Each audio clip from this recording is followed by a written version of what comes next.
राधे राधे प्यारे भक्तों, व्यक्ति की किस्मत व्यक्ति के हाथों में नहीं होती, विधाता के हाथों में होती है। ये अगर व्यक्ति के हाथ में होती तो वो उसे बदल लेता, लेकिन नहीं। अवश्यमेव भोक्तव्यम कर्तम कर्म शुभाशुभम।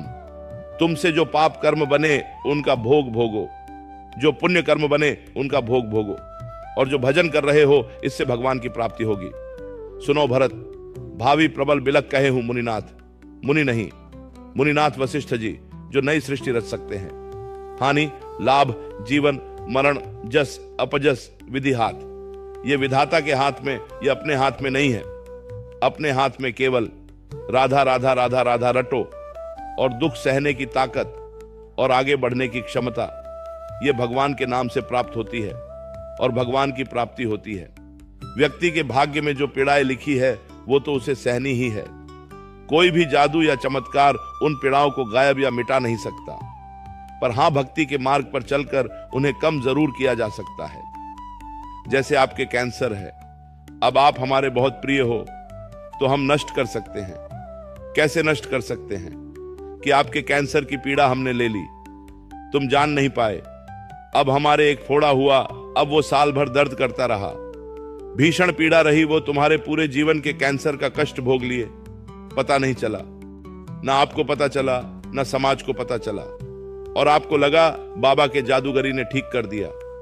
अवश्य जो भगवान ने कहा है, हम आपको सच्ची बात कहते हैं, किसी की क्षमता नहीं है। बिल्कुल आप इस बात से एकदम क्लियर हो जाइए कि यदि कल आपको चमेड़ता लग करके गिरना है और आपकी टांग टूटनी है, तो आप नाम जप कर रहे हो तो टांग टूटेगी नहीं, पर चोट पहुंचेगी, इतना हो सकता है। पर आप कल गिरेंगे।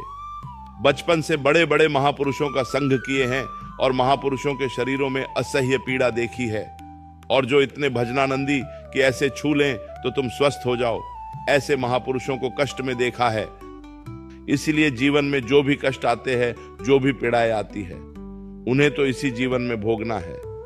व्यक्ति अपनी किस्मत बदल नहीं सकता, क्योंकि किस्मत की डोर तो उस विधाता के हाथों में होती है, पर व्यक्ति भक्ति और साधना के मार्ग पर चलकर विधाता के हाथों अपनी किस्मत लिखवा जरूर सकता है। व्यक्ति को भगवान के नाम का जाप और कीर्तन करना चाहिए। जब मन शांत और मानसिक स्थिति में हो तो हमें जप करना चाहिए, और जब हमारी वाणी की स्थिति वेगो बोलने का मन हो तो कीर्तन करना चाहिए। इस तरह भगवान के नाम का जाप और कीर्तन करके आप भक्ति और साधना का मार्ग सुनिश्चित कर सकते हो। परंतु अगर आप भक्ति और साधना के मार्ग पर चल रहे हो तो विधाता आपकी परीक्षा जरूर लेगा। आपके मार्ग में मुसीबतें, कठिनाइयां भी आएगी, पर आप अगर उन मुसीबतों, कठिनाइयों को पार कर भक्ति और साधना के मार्ग पर अग्रसर होते हो तो विधाता भी आपकी किस्मत चमका देगा। मुसीबतों और कठिनाइयों को पार करके, कठिन परिश्रम करके ही प्रभु की प्राप्ति होती है। देखो, एक दिन यशोदा मैया ने देखा कि लाला बड़ा ऊधम कर रहा है। सब मटके फोड़ दिए, दही आंगन में फैल गया। छड़ी ली तो प्रभु भयचकित नेत्रों से आंसू बहाने का स्वांग कर रहे हैं। भयभीत है।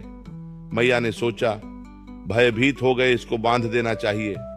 बांधने के लिए लाला को पकड़ने के लिए दौड़ी।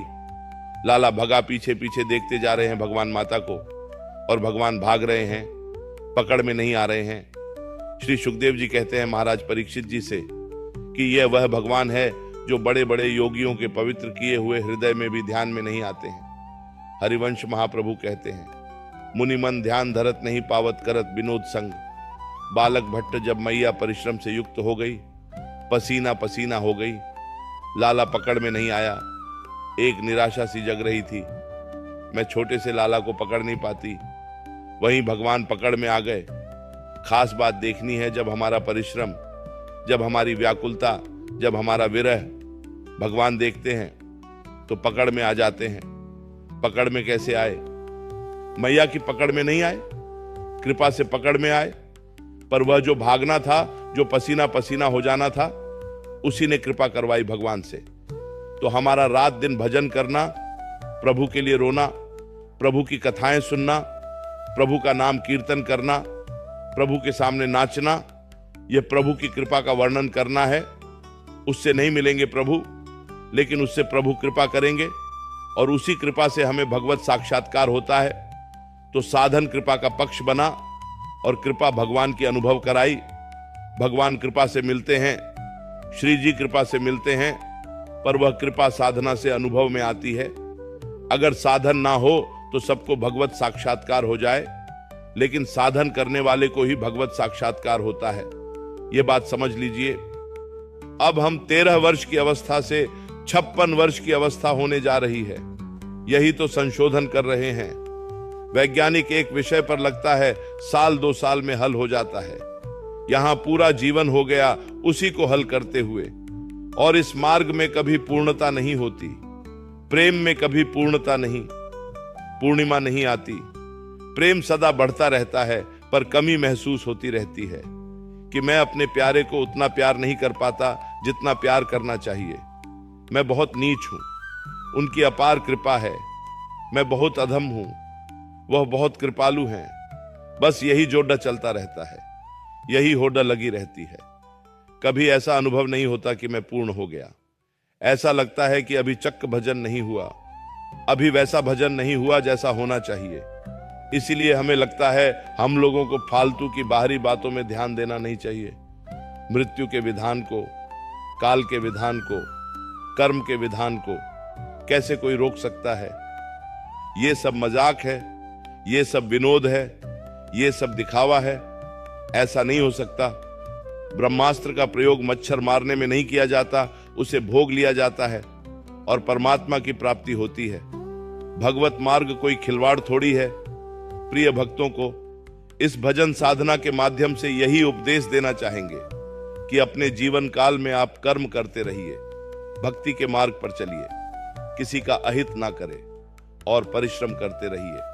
प्रभु आपकी पीड़ाएं और आपके कष्ट अवश्य ही कम करेंगे। राधे राधे।